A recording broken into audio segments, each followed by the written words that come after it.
profesores que uno recuerda, para mí era el profesor de geografía y ciencias históricas. Este hombre no pasaba bien por la puerta cuando él decía, número 1. Y yo era el número 1. Así que todo el tiempo que yo lo veía por el pasillo, yo solo pensaba, ¿qué va a hacer hoy? ¿Va a revisar libreta? ¿Va a mandar a la pizarra? ¿Va a hacer rendir un examen oral? Nada. Yo sé que cuando él pasaba por la puerta decía número 1, yo no sé si estaba pasando lista o qué. Y yo a veces decía presente. No, no es presente, es que venga la pizarra. Así que él tenía ese gran mapa allí en la pizarra. Y el mapa era para nosotros indescifrable. No importa lo que sea, cuando tú veías ese mapa allí, parecía infinito en la pizarra. Porque él decía, señale allí tal país. Y tú mirabas el mapa y mirabas al profesor y mirabas a los estudiantes. ¿Dónde está este país? El mapa parecía tener todos los países, pero en ese momento ese país como que desaparecía. Y yo, bueno, este país está por... Y miraba el mapa, buscaba allí.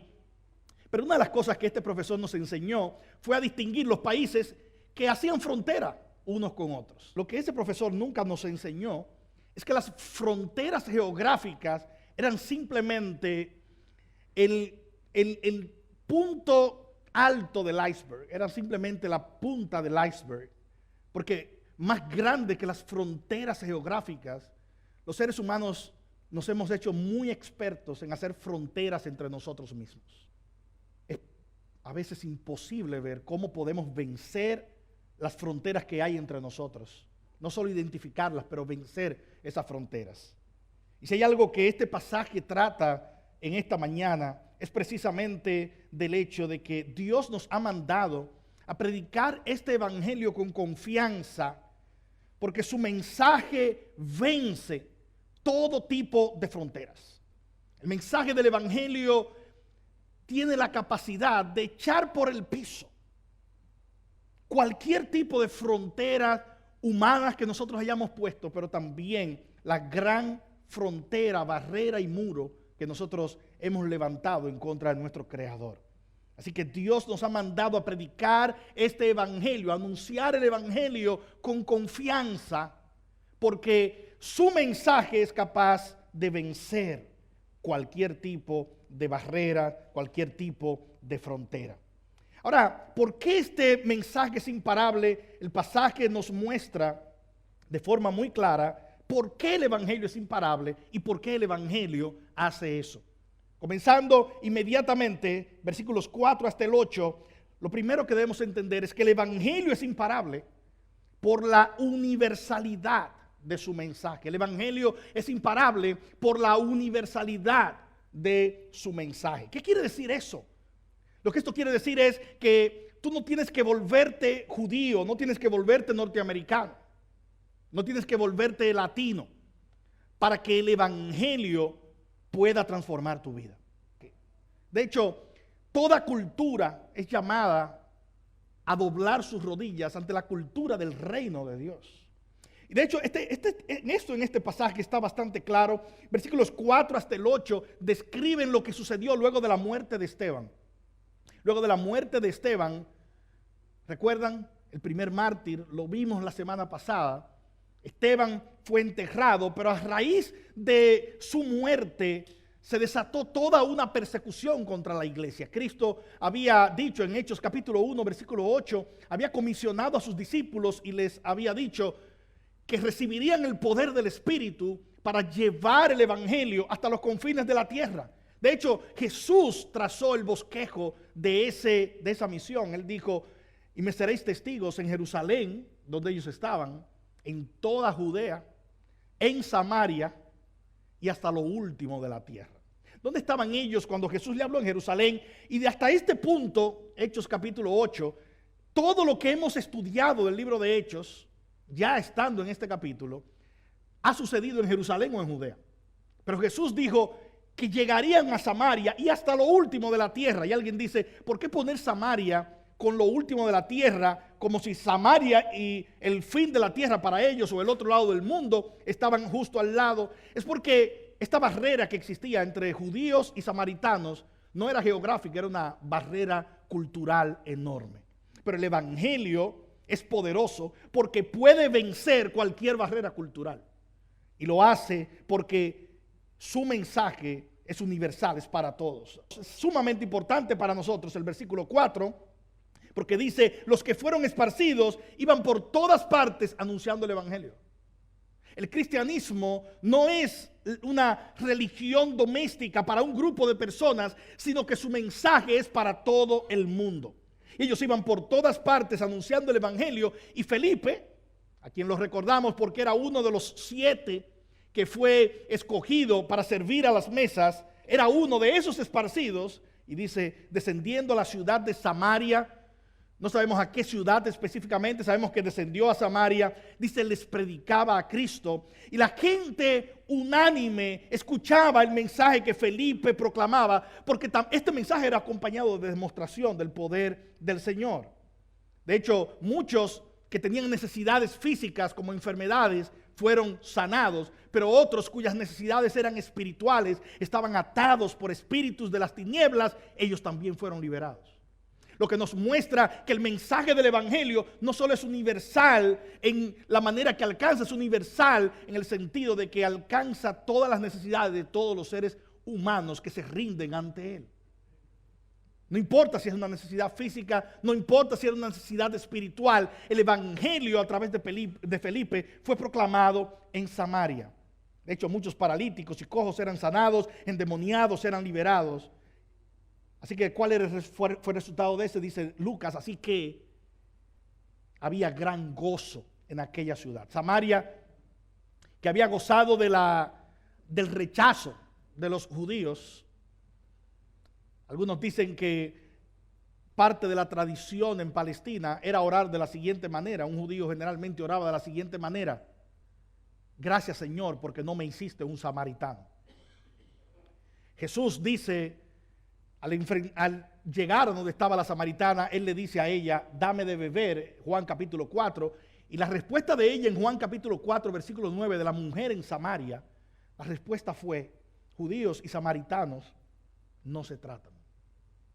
Judíos y samaritanos no tienen nada que ver. Para los judíos, los samaritanos simplemente no existían. Eran lo peor de lo peor, pero ahora el evangelio puede vencer esa diferencia porque el evangelio tiene un mensaje universal, tiene un mensaje que es para toda persona. Así que es maravilloso de que nosotros podamos ver ese mensaje que llega a cualquier tipo de persona sin importar. Y vuelvo y repito, lo que esto muestra es que toda cultura debe doblar sus rodillas delante del evangelio. A veces nosotros nos encanta el poder colocar algunas de nuestras culturas por encima de la cultura de otras personas y decir, esta es la manera como esto debe hacerse porque nosotros lo hacemos así en mi país, o lo hacemos así donde yo me crié, o lo hacemos así por esta o H razón. Los seres humanos nos encanta sentir que nuestras culturas son superiores, pero el evangelio nos quita eso, porque nos muestra que solo hay una cultura superior, es la cultura del reino de Dios que proclama el mensaje de Cristo como Felipe lo proclamaba, y muestra claramente que no importa la cultura de donde tú y yo venimos, el poder del evangelio puede entrar a esa cultura. De hecho, no importa lo profana que sea esa cultura, no importa lo espiritualmente corrupta que sea esa cultura, el evangelio llega allí con las buenas noticias, que es el evangelio, es la gran noticia de que no se trata de tu cultura ni de la mía, sino que se trata de la obra bendita de Dios, que se hizo hombre, entró a nuestra historia y tomó todos nuestros pecados, resucitó el tercer día, para que ahora el que se arrepiente y cree, sin importar de la cultura que venga, reciba el gozo, la paz, la esperanza eterna que solo el evangelio puede dar. Eso fue lo que sucedió en Samaria. Así que el mensaje del evangelio es imparable por la universalidad que posee. Pero hay un segundo aspecto de este mensaje del evangelio que podemos aprender en este pasaje. Lo segundo es esto: el evangelio es imparable por lo único de su mensaje. El evangelio es imparable porque es un mensaje único. Es un mensaje único. Versículos 9 hasta el 12 muestran cómo este mensaje es único y nos introduce a un personaje. Yo quiero leerlo textualmente. Dice, había un hombre llamado Simón, que antes ejercía la magia en aquella ciudad y había engañado a la gente de Samaria haciéndose pasar por algún grande. Así que aquí tenemos a Simón. Simón está en Samaria. Samaria se había abocado, como el pueblo se había mezclado con muchas otras culturas. Samaria se había vuelto un centro para el paganismo espiritual. Y Simón era lo que conocemos como un brujo, un hechicero. Dice que practicaba y ejercía la magia, la hechicería es la palabra, en aquella ciudad. Había engañado a muchas personas. Ciertamente, él se hacía pasar por alguien muy grande. Así que lo que sucedió es que cuando Felipe entra con el mensaje del evangelio, el mensaje del evangelio es muy diferente al de Simón o al de cualquier otra persona. El mensaje del evangelio es único. Cuando Felipe entra a Samaria, lo que sucede es que los samaritanos dejan de prestar atención a Simón y comienzan a escuchar el mensaje que Dios trae a través de Felipe. Alguien dice, ¿por qué comenzaron a escuchar el mensaje de Felipe? De hecho, Simón los había engañado por mucho tiempo. Y no era cualquiera que le prestaba atención a Simón, era todo el mundo. Fíjense lo que dice el versículo 10. Todo el mundo, sin importar la clase social, sin importar la edad, sin importar el barrio o el residencial, sin importar si vivía en el mejor de los lugares o en el peor de los lugares, escuchaban a Simón, veían lo que Simón hacía. De hecho, le llamaban el gran poder de Dios, porque Simón vendía la idea de que él era alguien grande. Y eso es no solo la religión de Simón, no es solo la práctica sistemática de la hechicería de Simón, no es solo la manera como Simón se presenta a sí mismo.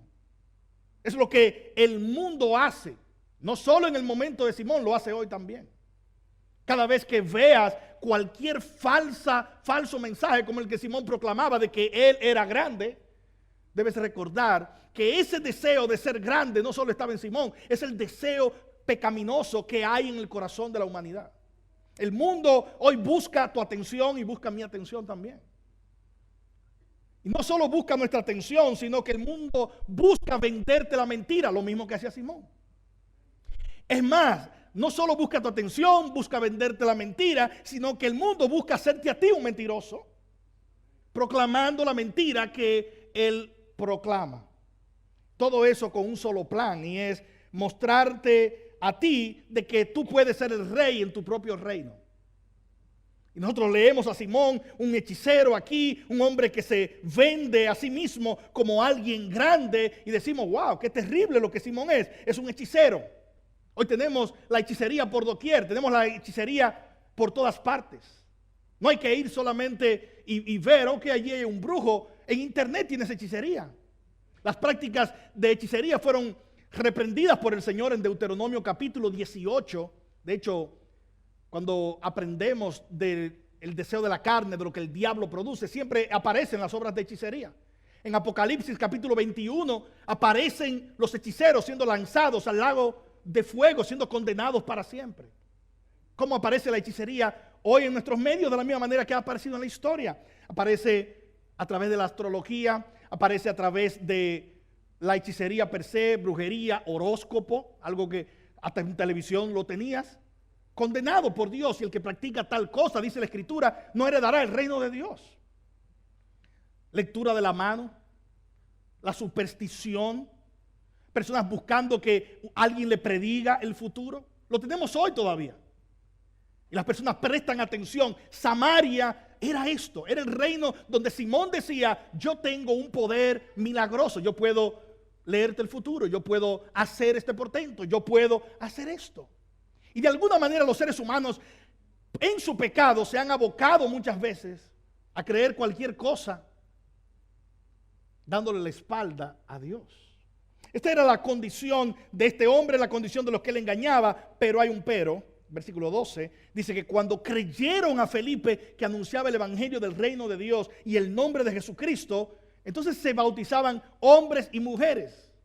El negocio de Simón quebró porque el evangelio rompe el poder de las tinieblas. Donde quiera que entre la luz del evangelio, la oscuridad de las tinieblas sufre. La oscuridad de las tinieblas desaparece. Donde se recibe el evangelio, la oscuridad desaparece. Y una de las cosas que lamentablemente a veces suceden es que queremos servir a Dios, pero al mismo tiempo queremos mezclar a Dios con otra cosa. Fíjense que Simón le llamaban el poder de Dios. Pero todo lo que Simón hacía era en el poder del diablo, no en el poder de Dios. Solo la verdad del evangelio nos muestra qué es de Dios, qué no es de Dios. Cuando no estamos en Cristo, confundimos a Dios con el diablo. Como decía alguien, a veces reprendemos a Dios y abrazamos las obras de las tinieblas. Porque la confusión nos hace no poder discernir.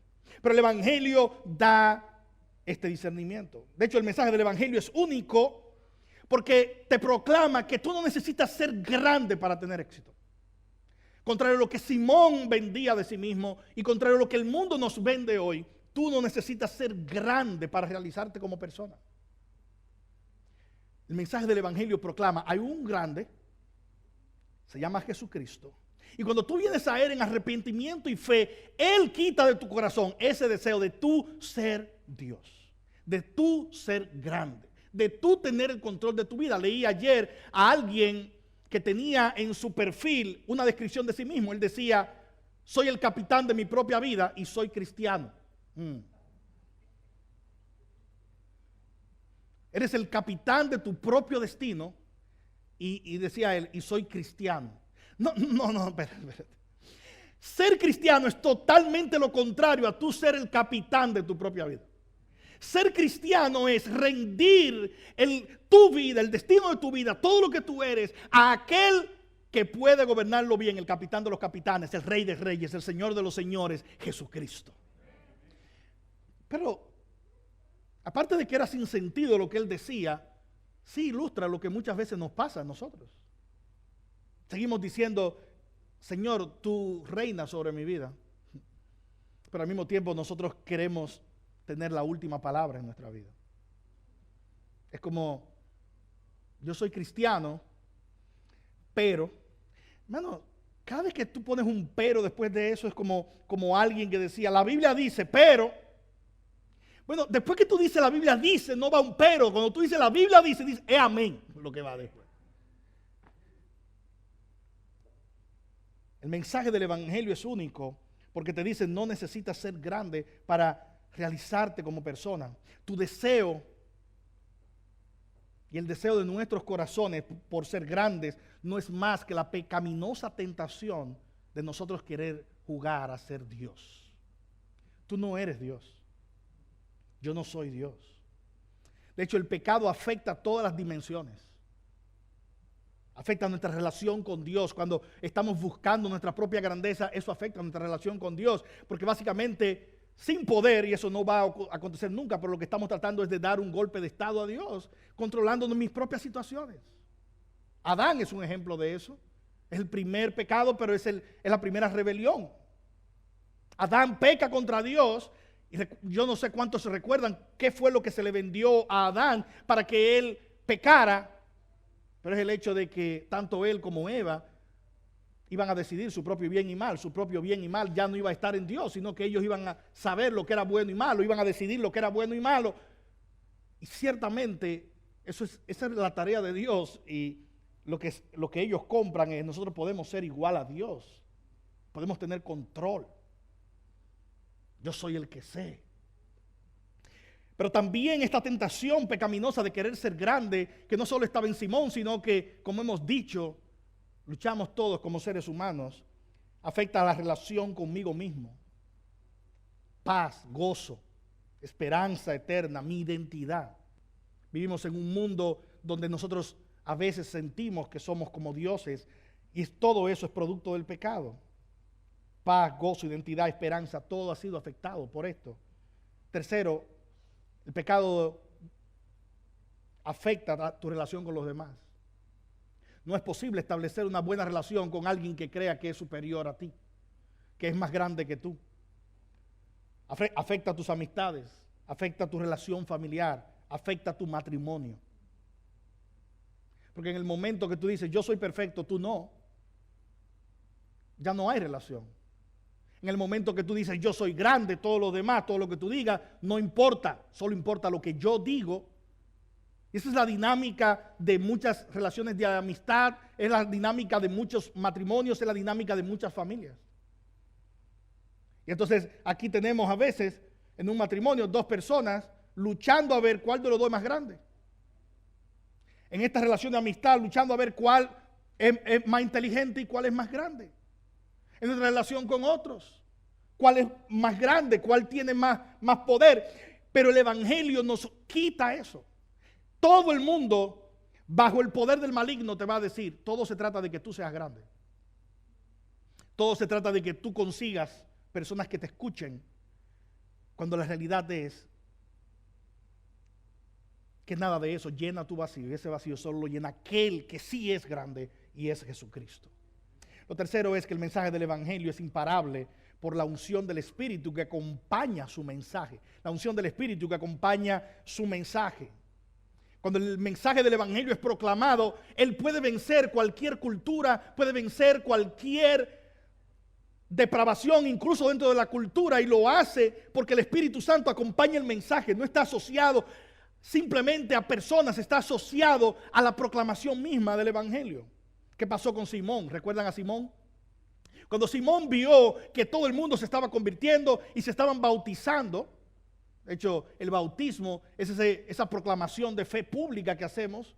Si tú dices yo soy un cristiano, lo siguiente que hace un cristiano es decir, ¿cuándo yo puedo bautizarme? Porque de hecho en toda la historia, en la escritura y en toda la historia de la iglesia es la manera como los creyentes proclamaban su fe públicamente. Y obedecían y decían, yo no me pertenezco, yo pertenezco a Cristo y soy parte de su cuerpo. Y la manera de entrar dentro de una iglesia local o dentro de un cuerpo local era a través del bautismo. Era la manera en la que las personas sabían que tú eras un creyente. Pero aquí sucedió algo muy particular, versículo 13 hasta el 24. Sucedió algo muy particular y fue esto, que todo el mundo deja de escuchar a Simón. Y entonces sucede otra cosa, dice que todos comenzaron a creer, a bautizarse. Y Lucas nos dice, versículo 13, también creyó Simón mismo. ¡Wow! Simón, el brujo, el hechicero, qué glorioso esto. Es lo que Lucas aparenta decir. Y dice, y habiéndose bautizado, estaba siempre con Felipe. Y luego nos dice algo. ¿Recuerda cómo se describe al principio a las multitudes que veían a Felipe? Dice que escuchaban y prestaban atención a lo que Felipe decía y veían, obviamente, las señales, prestaban atención a las señales. De Simón no se nos dice la primera parte, solo nos dice, él estaba siempre con Felipe y viendo las señales y grandes milagros que se hacían, él estaba atónito. A Simón no lo asombró el mensaje de Felipe. A Simón lo asombró que Felipe parecía tener un poder superior al de él. Básicamente es probable que este fuera el razonamiento de Simón. Simón decía, yo soy un gran brujo, yo soy un gran hechicero, pero este tipo parece que tiene un poder mayor que el mío. Así que él estaba atónito con las señales, con las maravillas que se hacían. Él estaba sorprendido, él estaba alucinando viendo todo esto. Ahora en Samaria sucedió algo muy, muy interesante. Versículos 14 hasta el final nos muestran este hecho. Dice, esto era como sucedía. Recuerden que el evangelio había sido proclamado en Jerusalén, en toda Judea. Recuerden el día de Pentecostés, cómo había descendido el Espíritu Santo sobre los creyentes allá. Y no había salido el evangelio y la vida cristiana y el cristianismo de ese entorno, Jerusalén y Judea, hasta este momento. Así que esta población de Samaria recibe el evangelio, recibe el mensaje de Felipe, creen, se bautizan y las noticias corren y llegan inmediatamente a Jerusalén. Dice que los samaritanos están siendo bautizados por el Señor. Recuérdenlo una vez más, judíos y samaritanos no se trataban. Había uno de los apóstoles muy particularmente que en Lucas capítulo 9, versículo 54, en una ocasión dijo, Señor, lo que queremos es que le caiga fuego a los samaritanos y lo queme a todos. Lucas 9:54. ¿Quién fue ese discípulo? Fue Juan. Y Lucas ahora nos dice que para confirmar que lo que estaba pasando en Samaria, a ver si era verdad, porque habían escuchado este evangelio, los apóstoles mandan a dos, mandan a Pedro, que conocía muy bien lo que era ver personas viendo a los pies de Cristo, había estado predicando, había sido testigo el día de Pentecostés de la conversión de 3,000. Ahora mandan a Pedro y mandan a Juan, que ya sabemos que no le caían muy bien los samaritanos a Juan al principio del ministerio de Jesús. Así que Pedro y Juan van allá. Versículo 15 nos dice que cuando ellos llegaron allá oraron por ellos para que recibiesen el Espíritu Santo. Esta no es la práctica normal. Cuando un creyente viene a los pies de Cristo, recibe el Espíritu de manera inmediata, pero por una razón, muy probablemente para impedir que los creyentes de Jerusalén, los creyentes judíos, pusieran a los samaritanos en un lugar de segunda clase. El Señor aguardó para derramar el Espíritu sobre los samaritanos, para que hubieran apóstoles allí viendo y testificando de que el Señor descendía sobre los samaritanos, que el Espíritu Santo llegaba sobre los samaritanos. Así que Pedro y Juan corren hasta allá, imponen las manos sobre las personas y los samaritanos ahora reciben el mismo Espíritu Santo que descendió el día de Pentecostés. Maravilloso. Versículo 18 entonces nos llama la atención y dice, cuando Simón vio, Simón está viendo todo el tiempo, dice que cuando Simón vio que cuando los apóstoles ponían las manos sobre los creyentes, el Espíritu Santo descendía. No sabemos cómo ellos se daban cuenta que el Espíritu Santo descendía. Probablemente estaban ocurriendo las mismas señales que sucedieron el día de Pentecostés. Alguna señal externa. Simón dijo, eso es lo que yo necesito. Yo me voy a hacer rico. Si yo tengo ese poder que tienen los apóstoles, de aquí adelante, ahí sí es verdad que es el gran Simón. Y Simón, en su carne, con su visión mundana todavía de querer ser grande, alguien dice, pero Simón no se bautizó. Y Simón no dice Lucas que Simón estaba en el grupo de los que creyeron. Hermano, Simón es un gran ejemplo de personas que pueden con su boca decir, yo creo en Jesucristo, pero con sus hechos negar realmente que hay una fe verdadera. Simón se bautiza. Y aquí hay un elemento maravilloso y muestra que el bautismo no salva. El bautismo es para aquellos que han sido salvados, porque si el bautismo salvara, y esta es la idea que muchas personas tienen, de que cuando tú te bautizas los pecados se quedan allí en el agua. No, sería muy malo eso, porque entonces cuando bautizaríamos el segundo, entonces le pegan los pecados tuyos. No. Esa no es la idea bíblica del bautismo. El bautismo no limpia de pecado. Quien limpia de pecado es Cristo. Cristo limpia de pecado. Él transforma tu vida por completo. ¿Para qué nos bautizamos, pastor? No, por dos cosas. Primero, porque Cristo dijo que nos bautizáramos. Eso fuera suficiente. Él mandó a que todo aquel que creyera se bautizara. Ya, eso fuera suficiente. Pero segundo, hay algo elemental dentro del mandato de Cristo también. Y es que el bautismo era el momento donde esta persona proclamaba su fe públicamente, simbolizando que él había muerto al pecado. Póngale, subrayen eso en su mente o ahí donde están tomando notas. Simbolizando que él había muerto con Cristo y que ahora era resucitado a una nueva vida con él. Así que Simón, ya sabemos algo, Simón se bautiza, pero él no es un creyente. Él dice que es un creyente, pero no es un creyente. El bautismo no salva. El bautismo no te puede salvar. Si el bautismo pudiera salvar, Simón hubiera sido salvo. Pero no, Simón sigue buscando lo mismo que busca. Una lección maravillosa allí. La salvación es dada por gracia, pero tiene frutos dignos de arrepentimiento.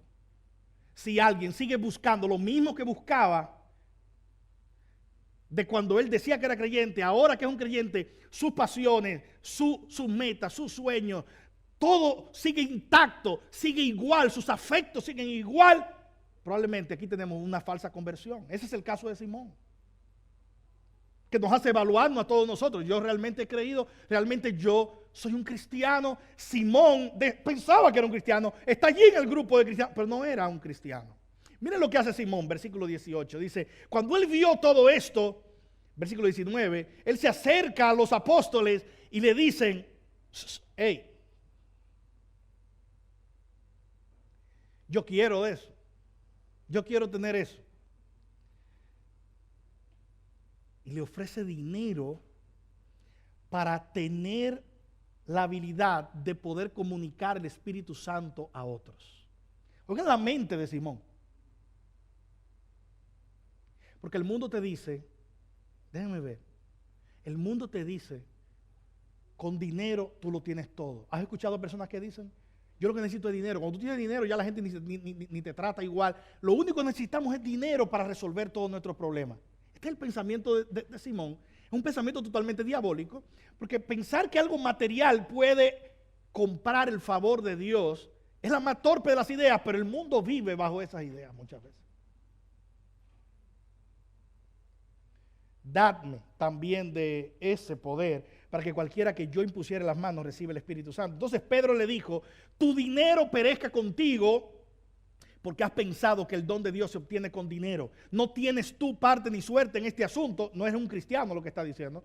Porque tu corazón no es recto delante de Dios. Algo más dice, arrepiéntete pues de esta tu maldad y ruega a Dios si quizá te sea perdonado el pensamiento de tu corazón. Y este es donde Simón se encuentra. Él no se encuentra en Cristo. ¿Dónde se encuentra Simón? Versículo 23. Porque en hiel de amargura y en prisión de maldad veo que estás. No estás en Cristo. Estás en hiel de amargura, en una prisión de maldad. Esa es la condición de todo aquel que no está en Cristo. Aún tenga una religión, aún tenga una Biblia en sus manos. Simón estaba en el grupo, era bautizado, era miembro de la iglesia local, pero no tenía el Espíritu. Nunca se nos dice que Simón recibió el Espíritu en el pasaje. No era un creyente. Respondiendo entonces Simón dijo, oren por mí, para que nada de esto venga sobre mí. ¿Se dan cuenta? ¿Qué quiere evitar Simón? Simón no se quiere arrepentir. Simón no quiere las consecuencias de su pecado. Es el hombre que viene, ¿verdad?, a la oficina pastoral y dice, pastor, he pecado contra mi esposa, he engañado a mi esposa. Yo quiero que usted ore por mí para que ella no se divorcie de mí. Él no quiere arrepentirse de su pecado. Él lo que no quiere es el divorcio, no quiere la consecuencia de sus pecados. En su lenguaje no hay nada de ofendí a Dios, no hay nada de yo sé que esto desagrada a Dios, yo no quiero ofender al Señor, yo me arrepiento, yo reconozco mi pecado. No, ore por mí para que yo no pierda a mi familia. No queremos que él pierda a su familia. Pero él tiene que pasar de ver simplemente las consecuencias de sus pecados a ver su propio pecado delante de Dios. Y eso es lo que es arrepentirse. Rueguen por mí para que no me venga eso que ustedes dijeron. Simón, ¿qué hacemos con tu alma que está en hiel de amargura y en prisión de maldad? Simón no le importa esto. De hecho, no se nos dice que Simón se arrepintiera después de esto. De hecho, el nombre de Simón lo conocemos luego en la historia de la iglesia, porque hay un concepto que se llama simonía, que luego lo vemos y se utilizó el nombre de Simón para describir una práctica falsa dentro de cualquier grupo religioso. Es dar dinero para conseguir alguna posición. Cualquiera que hace eso tiene el espíritu de Simón, se llama simonía. Pero el evangelio es acompañado de la unción del Espíritu Santo, y la unción del Espíritu permite que los apóstoles disciernan el corazón de Simón y al mismo tiempo llene el corazón de los que habían creído en Cristo Jesús, sin importar que no eran judíos. Cuarto y último, el evangelio es imparable por la unificador de su mensaje. ¿Cómo termina este mensaje?